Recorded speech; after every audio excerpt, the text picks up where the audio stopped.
Greetings, everyone. I am Pete Pardo from Sea of Tranquility. Welcome to pick number 2, day number 2 of my 31 favorite blind buy albums of all time. That's right, it's storytelling month once again. We're going to be talking about those albums that we bought based on the cover alone.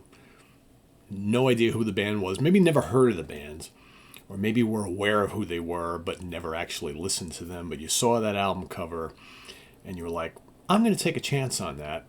I'm going to bring it home and see what it's all about because I can't resist the cover. Can't resist it.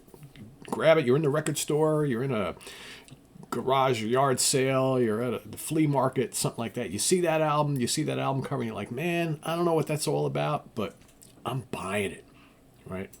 Yes, I realize something's missing today. The beard experiment for the last month is gone. So, ultimately I really wasn't feeling it. It's kind of not really me, right? It was a cool experiment. It was great not to shave for a month, to tell you that much. But it's made me look too old, you know? I know lots of people have beards and stuff. I've never been much of a beard guy. It's been like 30-something years since I had a beard. I tried it. It's all white. And I was like, you know. So anyway, it's gone. Whatever. Moving on. So for today's pick, this is an album that was released on October 24th, 1977. Wow, 2 1977 albums in a row. It's kind of, there's like a trend here because this was a time, because I didn't buy it when it first came out in 77. Probably bought it probably in 78, I'm thinking. This was recorded at Musicland Studios in Munich, Germany. Produced by Jeff Lynne for Jet Records, CBS Records, United Artists Records, depending on where you live. I'm talking about Out of the Blue. Yes, Sal, I know you picked it yesterday. I saw you pick it in the comments yesterday. And I was like, Sal is stealing my pick for tomorrow. Electric Light Orchestra, Out of the Blue, a double album. Now, come on. If we go back to, let's just say it was 1978. If we go back to 1978, a 12-year-old Pete Pardo, who was never really called Pete back when I was that age. Everybody called me Peter. Right? I didn't really start to get called Pete till I was a little bit older, probably approaching like high school. Then it was like, forget, then nobody calls me Peter anymore. It's just everybody calls me Pete. But anyway, a young Peter Pardo was in New York City. All right, so for those of you who've been around for a while on this channel, you've heard me tell this story before, but it bears repeating. It's a fun story. So back when I was a kid, growing up in Goshen, New York, my father used to commute to New York City. He had a job down near City Hall, down the Lower East Side of Manhattan, not too far from the World Trade Center, right around the corner from there.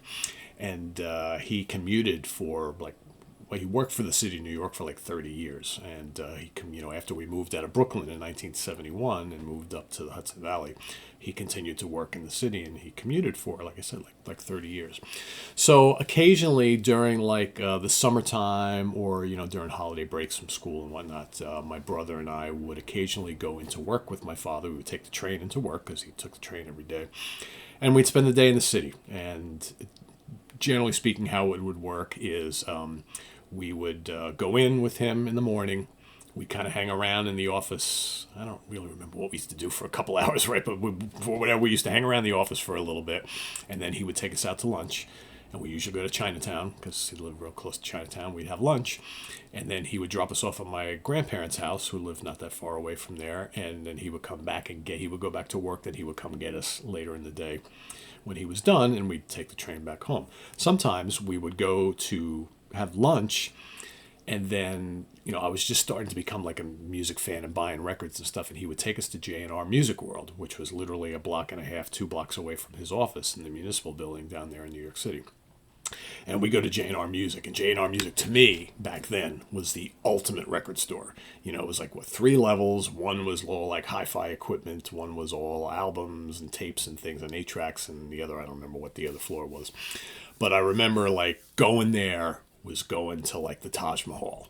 Right, that to me was like the ultimate. So we would go, and I would want to say, I'd be like, you know what, Dad, forget the Chinese food. Can we just go to J&R Music for the hour that we have here? You know, that would never fly. You know, my brother was young, so he kind of really didn't give a shit at the time. Much he would a couple of years later, but so we would go, and I remember specifically the day we're going, and I'm just kind of like, you know, he's like, okay, well, we don't have a lot of time, but you know, whatever. And I'm just going through stuff and whatever, and I got to the letter E.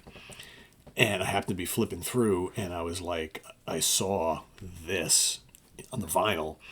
And again, a 12-year-old Peter Pardo into like all things comic books, science fiction, horror, monster stuff, whatever, Kiss, right?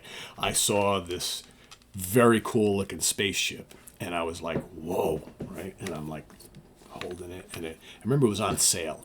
Two LP set. It was on sale for $7.99. And I was looking at this, and I'm like, oh, wow. I knew I wanted to buy something that day. I'm surprised I didn't buy a Kiss record, right? I don't know what else I was looking for at the time, right? And I was like, I really want this. And he's like, did you bring your money with you? And I'm like, yeah, I just don't know if I have enough. And he's like, all right, well, I'll tell you what. Take what you have. I'll cover the rest. You can give me the rest when you have it, right? Because, you know, again, I got allowances, and I would, you know, do tasks and things around the house and for neighbors and stuff to make a little bit of money here and there. So, you know, it's like, so I brought this home, and I remember like getting on the train going back. Cause I don't know. I'm trying to remember if I opened it at my grandparents' house or not. I may or may have. I may not. I don't really quite recall. But I remember opening it up, and there you had this wonderful looking gatefold of the inside of the spaceship. And then on the inserts that housed the two LP sleeves, there was all the lyrics, pictures, you know, pictures of the band. And I remember, let's take a look. I don't remember if they were photographs or whether they were like paintings of them. I'm trying to remember. Yeah, this is a little bit different here, but so this was the insert, the gatefold. Very, very cool. And I'm like looking at them like, yeah, okay. So they're actually, I think they're like artist renditions. Those are, I don't believe those are photographs. If they are, they've been touched up. But God, they look pretty damn close to photographs. But I don't think they are. And then I remember like looking over the credits and seeing the list of all these instruments these cats were playing, and thinking, I don't know half of what this all is. Right, you know, Jeff Lynne, lead vocals, backing vocals, lead guitar, slide guitar, rhythm guitar, Gibson EDS 1275, Les Paul Custom, Marauder, Ovation 1654, Wurlitzer, EP, Mini Moog, and then Bevan drums, Richard Tandy. I got to Richard Tandy and my head was going to explode. I'm like, Poly Moog, because that's what I was calling it back then, Mini Moog, ARP 2600, Odyssey, Omni Sequencer, Minus Noise Mixer, Wurlitzer, EP200, Piano, Moog, Guitar, Clavinet. What is all this crap? You know, Kelly Grocott on violin. I'm sorry, vocals, backing vocals, and the violin guys. Mick Kaminsky, Hugh McDonald on cello, Melvin Gale on cello and piano, and then like special effects and vocoder. And all. I'm like, I don't know what all this stuff is, but how cool that they listed everything that they play on this album. Like, how cool is this? And then I brought it home, and it really was not what I expected at all. You know, again, I was into Kiss and, you know, maybe a couple other bands at the time. And I was like, wow, this is different. And of course, I gravitated to the more upbeat rocking stuff because that's what I was into. But I was kind of fascinated by this whole, I remember saying to my mother at one point, I'm like, Ma, some of this stuff kind of sounds like the Bee Gees. She's like, oh, yeah, a little bit. It's like, it's funny, you know, that because in my older age, I'd listened to the Bee Gees a lot more than I used to when I was younger.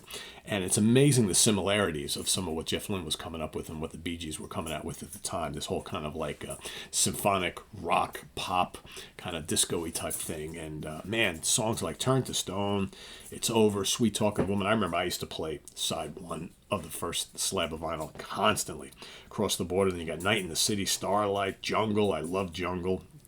Got guitars, very cool.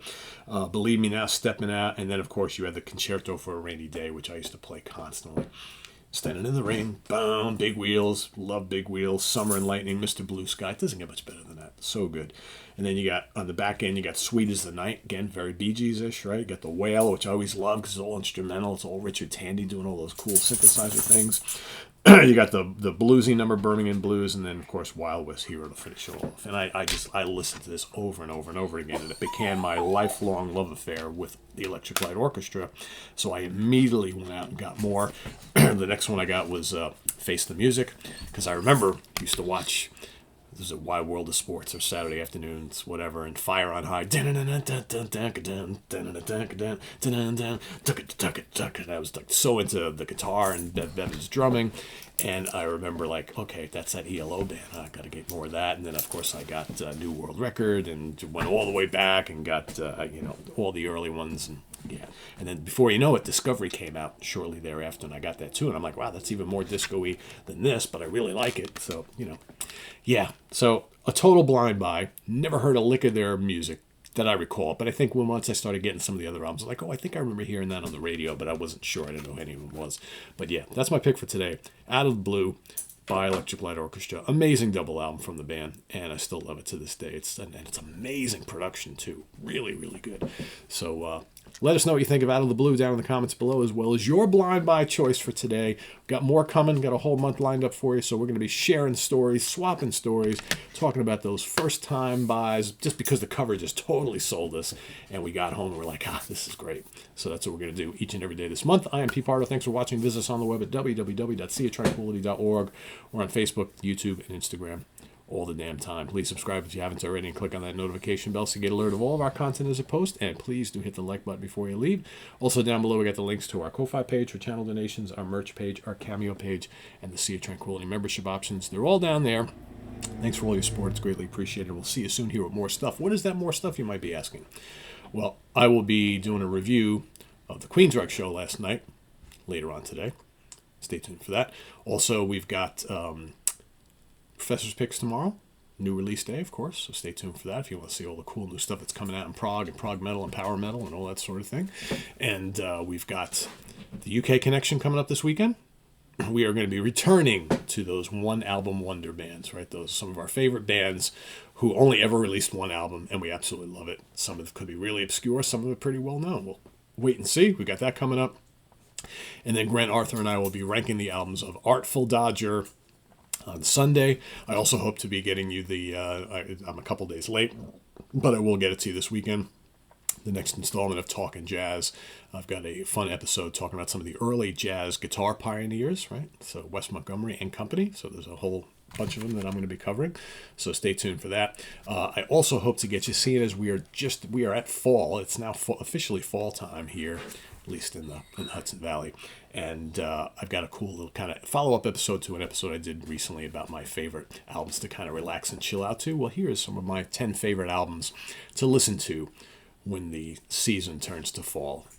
Leaves are falling, leaves are turning colors, leaves are falling. It's getting a little chillier, a little crisper, stuff that I like to listen to in the fall season. So that's coming up also in the next couple of days too. So thanks for watching, everybody. I am Pete Pardo. See you tomorrow morning for another one. Take care. Bye-bye.